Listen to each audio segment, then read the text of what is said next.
Good morning, my very good friends. On today's wrestling news, we have the latest on the Seth Rollins fan attack. An update on Ronda Rousey's WWE status. A WWE veteran has quit the company. And major developments when it comes to WarGames. I'm Adam Wilborn. And I'm Andy Murray. And sorry for ruining your hearing. This is the news. Alright, we're going to kick things off by talking about Seth Rollins. Fan attack, Monday night, talked about it yesterday, but Seth has broken his silence on the situation. He spoke to TMZ Sports in what looked like an airport. Looks like they've just gone, hey Seth, stuff. Calling him. But he's spoken about the situation here. Obviously the fan came over the barricade, ran around the set, leapt upon him. It was same route that the bloke who attacked Brett at the Hall of Fame, if I'm not mistaken. And was it in the same building as well? Yeah, Brooklyn. Wow, the coincidences. More security around that bit they should have. Yeah, let's get like 700 dudes standing there. That specific side, the other side's okay. Yeah. But Seth's comments, just speaking about it, he said, "It happened very quickly. I was mostly just reacting and hoping that our security would come and do their job, which they did very quickly. And then it was just trying to detach and move on. Hope everybody is okay." He also said, "It's terrifying, brother." Speaking of the incident, but he did confirm that he wasn't hurt particularly badly or anything. He said, no serious injuries, nothing like that. I was safe, we were safe, everybody was okay. So that's just him talking to TMZ Sports there. Yeah, I mean, like, Seth has attracted some criticism for the way he acted here, and I don't get it. I don't get it. I saw there was the tweet from Chavo Guerrero, which rightly got a load of backlash when he was like, "Hey, remember when the wrestlers could beat the fans up?" And that's just, let's get rid of this stuck in 1980 mentality. Yeah. Like, it seems a bit outdated for me. Like, you know, Seth, I think he handled it about as well as he could have, because he put the guy in a hold, he restrained him to make sure that he wasn't going to hurt the dude, and waited for security to come along and do their job. He's been arrested, he's been charged, everything else. I don't really see what Seth has done wrong here. No, I mean, I will hold my hands up and say yesterday I was all there saying, oh, it should be like Lance Storm said, they should have given him a good kicking. But it's all well and good to be smart after the event and say, oh, you should have done this or you should have done that. Like, I think you're right. I think Seth Rollins probably did the best thing for everyone. Yeah. Like, he protected himself, first and foremost. That's the most important thing. Of course. This bloke has clearly got issues which we're not going to get into. Yes. So, beating the crap out of him doesn't really solve anything. I know it's like you say, old school justice, but I think Seth Rollins deserves way more credit than people are giving him, not just for the way that he handled the situation, but the fact he just went, well, that's happened, but I've got stuff to do later on the show, and he even came out doing the old, oh, is it safe to come out sort of thing. He's a brilliant git when it comes to playing a heel, but he's still a human being. I mean, I don't know if I'd be all right going out an hour later after that happened to me. As we mentioned yesterday, whoever attacked him could have had anything, a knife, a gun, anything. Yeah, exactly. In reality, I think it's the best way to handle the situation, and I'm just glad that it hasn't affected him further. It's terrifying. I'm not surprised that he says that, but I don't think it's right for people to be saying, "Oh, you should have done this," because well, you shouldn't have to deal with situations like that. Yeah, exactly. I think he did a good job of diffusing it. Yeah, I mean, nothing but credit for the way Seth has handled this. Exactly. 100%. Right, let's move on and talk about Ronda Rousey and her WWE status. This is the time of year normally that the rumours and innuendo, the speculation starts flying around. I mean, me and Hamflet and Sid have already fancy booked potentially her coming out. I mean, Hamflet booked her coming out of bloody Survivor Series.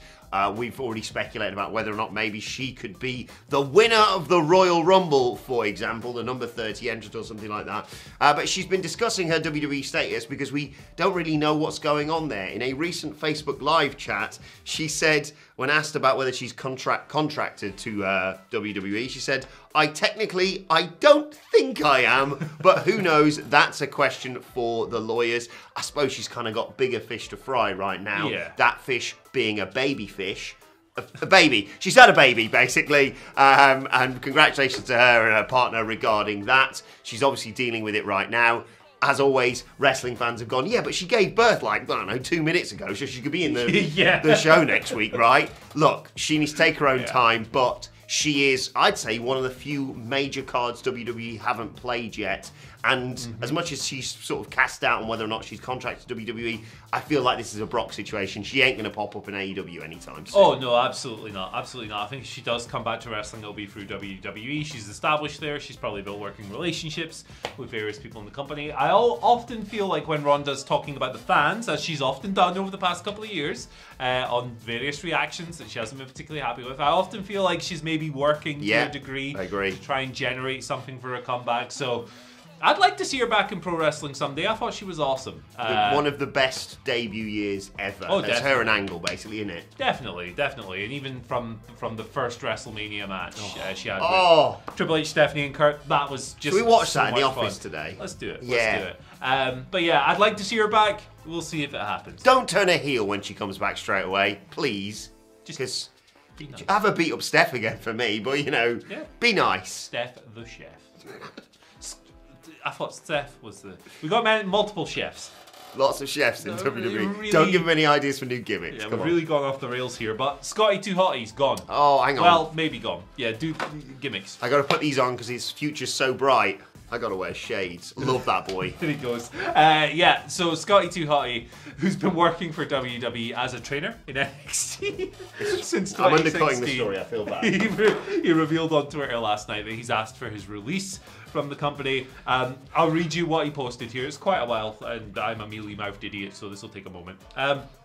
Today, I have asked for my release from World Wrestling Entertainment. 30 years ago, I stepped into a WWE ring for the very first time. I have lived my dream 100 times over. Some of my most special memories will always be from the last 5 minutes of working with NXT. The black and gold brand was something special, and I'm proud to have been a small part of that. I always promised that I would never be part of something solely for the paycheck, and that was where I was at. I told myself that I would walk away if I ever got to that point. So that is what I have chosen to do. Coaching and producing the stars of NXT will always be a highlight of my life. I love you all more than you will ever know. So, whether or not WWE's granted his requests hasn't come to light yet, we don't know yet. But yeah, he's been in that system for a while now. Obviously, going by the tone of his words here and what he's saying, he's maybe just not enjoying himself anymore. Can't hate on him for that. 48 years old, I'm sure he'll be fine. Mixed emotions with this one. He is one half, in my opinion, of myself and Phil Chambers at the very least, one half of the greatest tag team of all time. The greatest. He was a zombie, if I'm not mistaken, at the zombie fight at Scotty. One of the, was it Extreme Rules? Some bollocks, wherever it was.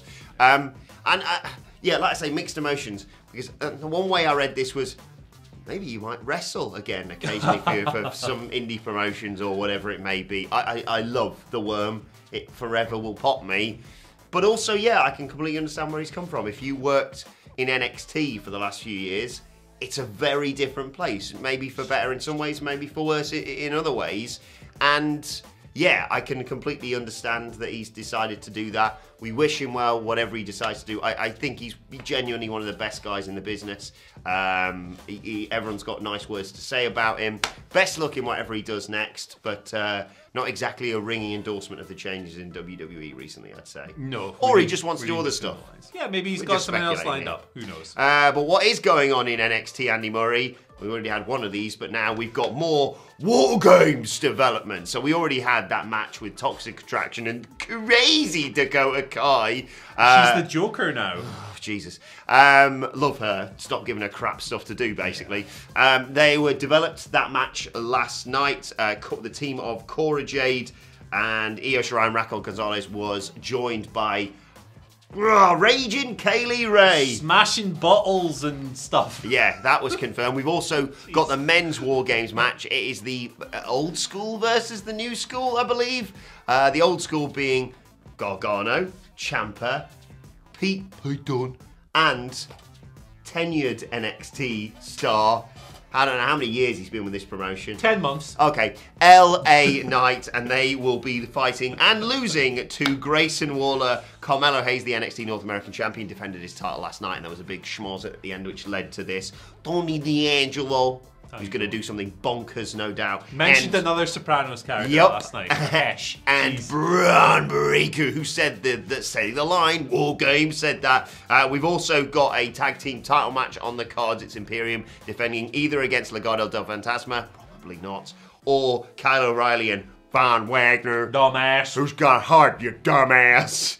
And also, we're going to get a cruiserweight title match. Roderick Strong defending against Joe Gacy. And a hair versus hair match with Duke Bloody Hudson, the poker boy, versus Cameron Grimes, baby, to the moon. It's taking shape, this. What is it, next Sunday? Next Sunday, the first kind of NXT Live special that doesn't have a takeover branding since Arrival. Yeah. Right? That's years and years and years ago. The LA Knight thing is weird, but hey, whatever. NXT 2.0 is what it is at this moment. Booking-wise, it's a very confused and confusing show. But I think the concept of old school versus new school, like, it kind of fits. Yeah, I've been rolling my eyes recently about NXT, and yet I let that look at that card and go, yeah, I'm quite looking forward to that, you know? Yeah, nice way to spend a couple of hours on a Sunday night at 2 in the morning. But, you know, or maybe Monday morning. We'll be spending it in Monday morning in the early hours, basically, speed watching it. But regardless, I'm looking forward to it, and I think that's a hell of a card that they've managed to pull together through a show that's a bit all over the place. Yeah, tag team title match in particular looks really good. Yes. Shouts to Joe Gacy, by the way. That guy is built like me, and I am not under 205 pounds. So fair play. Right, let's move on to your Twitter questions at WhatCulture WWE. Of course, we want to get in touch with us. First question today comes from Irish Viking 383, who says, "Greetings, legends. What would your thoughts be on AEW building to Danielson Page for one of the first 2 episodes of Dynamite right after New Year's, and then doing MJF Page at Revolution? Seems like it writes itself." Yeah, I like it. I think that when Danielson Page became the thing, I thought that Revolution looks maybe a little bit too far away. So for me, 2 options: Winter is Coming or the first episode of the new year. Was that when they're doing the big TBS thing? When's that? That's early January. We moved to TBS for the first week in January. Oh, there we go then. Boom, perfect. Nice way to open that era, the new era of AEW Dynamite on TBS with a big time match. I'm into it. Let's do it. One title defense for Hangman Page before he loses the title to MJF at Revolution, in my opinion. Who loses to Eddie Kingston at Double or Nothing. Mate, we've got it all booked out. Give Eddie Kingston a bloody title. I'm completely behind you on that. Second question today comes from Sean Acklin, who says, "What WWE superstar do you feel for having had a rough fall from grace? Otis had a last name, he had a beautiful girlfriend, and money in the bank, of course. Now he's got one name, no girl, less hair, and he's lost in a bloody shuffle." A slice of pizza on the paper. So, you know, it's not all that bad. And I too would like to hang out with Chad Gable. But yeah, that's not all bad news. Otis is a good choice. Samoa Joe this year, right? As if we're talking like current WWE folk, he's in the company.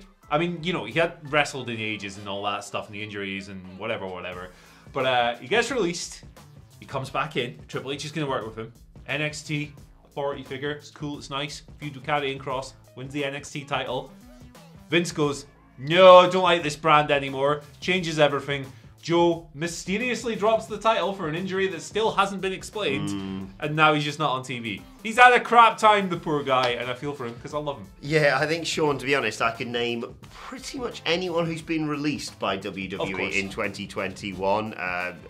My mind immediately goes to Hit Row and people like that. But people within the company right now, maybe not this year specifically, but over the past few years, got to feel for Dominik Dijakovic, haven't you? Oh God, he's doing great matches with Keith Lee. Obviously, feel for Keith Lee as well. But you're expecting them to just do that, but on the main roster, and he'll really get over. And then instead, he gets brought up, and now he's T-Bar. There's no stuff going on, and he just has to chase around people looking for an egg or a 24/7 championship. Do better with some of the best indie talent that you just stole, WWE. Anyway, right, let's move on. Picked them off a shelf. Yeah, exactly. Let's move on to the final question. It comes from Dwayne Decent Gittens, who says, "Cheers, lads. A little fantasy booking. What if Johnny Wrestling, Kyle O'Reilly, Kevin Steen joined Cole and Fish in an NWO-like faction in AEW, which caused Cody and Hangman to rejoin the Elite to stop them from taking over the company?" Ooh, interesting. NWO Disputed Era is what we're calling it. Yeah, I mean, I think it's going to be a very interesting few months, isn't it? With these people, their contracts, what they could do, the storytelling possibilities with people who are already in AEW are huge. Yeah. Lots of different options on the table. I think my favorite version of this still is doing some kind of Mount Rushmore thing with the Bucks, Cole, and potentially Kevin Steen if he was to come in. But I think your idea is good as well. I don't think there are any bad ideas here, really. No. Like, it's just going to be good, interesting stuff. Yeah, like you say, they've already got a ridiculous roster, and with the people leaving WWE in the next few months, if we got it right with our contract calculations, they're going to do great things. I just want to get to Adam Cole as a babyface as soon as possible, if I'm perfectly honest. He's so over, isn't he? Such a handsome bastard. So over. Ridiculous. Anyway, let's move on to today's and finally. And ourselves included, a lot of websites right now are doing their end of year sort of recaps. Some people are writing them. I know Andy and the guys are writing a lot of stuff for our review of 2021, basically. Same thing happening, I should say, in PWI, who are doing their PWI Achievement Award ballots. And in the Feud of the Year category, for the first time ever, as revealed by Kevin McElveny, Miro versus God. Who had the better rivalry with God, Miro or Vince McMahon? I think Miro. Yeah, I mean, that's a blow-off match I'd rather see. Yeah. For sure. Wow. Yeah, fair play. I mean, you can tune into our website. We'll have such tremendous lists as 10 biggest, beefiest boys of the year. We'll have 10 absolute bastard guys. Oh, the Bastards 11. These are lists that we're definitely producing. Yeah. What else have we got on the docket? 10 hoots of the year. 10 things in. Honestly, I don't know how you guys remember this stuff, because if I try and remember what happened in January, I'm like, there you go.